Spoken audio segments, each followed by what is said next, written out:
I propose to increase the rebate limit to 7 lakh in the new tax regime. Thus, persons in the new tax regime with income up to 7 lakhs will not have to pay any tax at all. Middle class को जिस ऐलान का इंतजार पिछले 8 साल से था, वो आखिरकार 2023 में जाकर पूरा हुआ। वित्त मंत्री निर्मला सीतारमण ने इनकम टैक्स छूट की सीमा को बढ़ाकर 7 लाख करने की घोषणा कर दी। Personal income tax. I have 5 major announcements to make in this regard. These primarily benefit our hard-working middle class. The first one concerns rebate. Currently, those with income up to 5 lakh do not pay any income tax in both old and new regimes.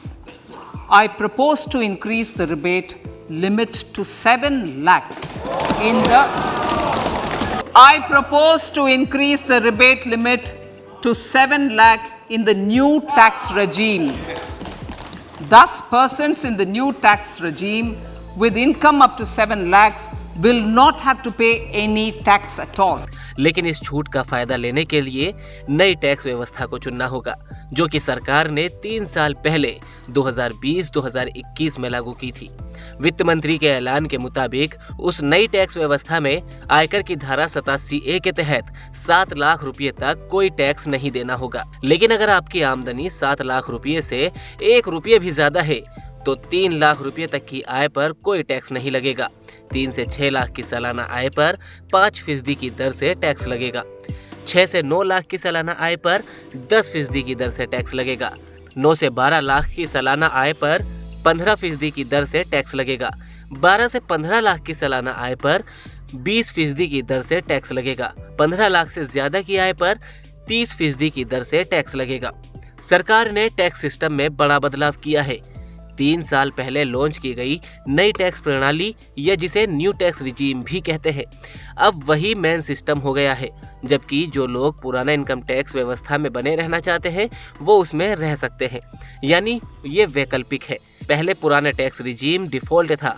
मध्यम वर्ग को सशक्त बनाने के लिए हमारी सरकार ने बीते वर्षों में अनेकों निर्णय लिए और ईज ऑफ लिविंग को सुनिश्चित किया है।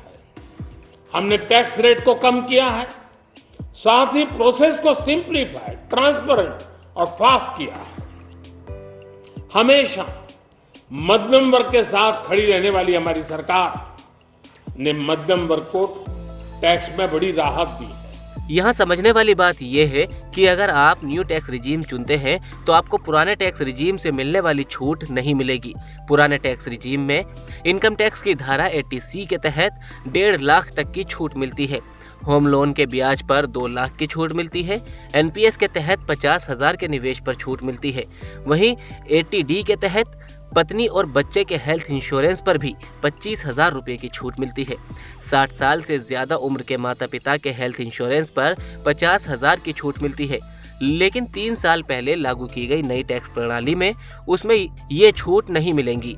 सरकार ने नई टैक्स प्रणाली में इनकम टैक्स में छूट की सीमा 5 लाख से बढ़ाकर 7 लाख रुपये कर दी है। लेकिन पुराने टैक्स रिजीम में आयकर छूट की सीमा नहीं बढ़ाई गई है।